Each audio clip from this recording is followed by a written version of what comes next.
insana görə çalışmalıdır müəllim. Hər insanın özünə görə.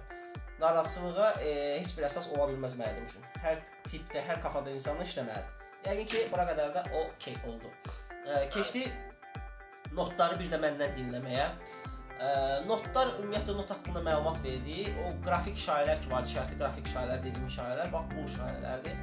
Və təzədən 1 və 2 və 3 və 4 və ardıcılı notlar dalbadal düzülür və ona uyğun notları saymağa başlayırıq. Yazıları mütləq oxu. 14 səhifədir, 20 səhifədir bilmirəm.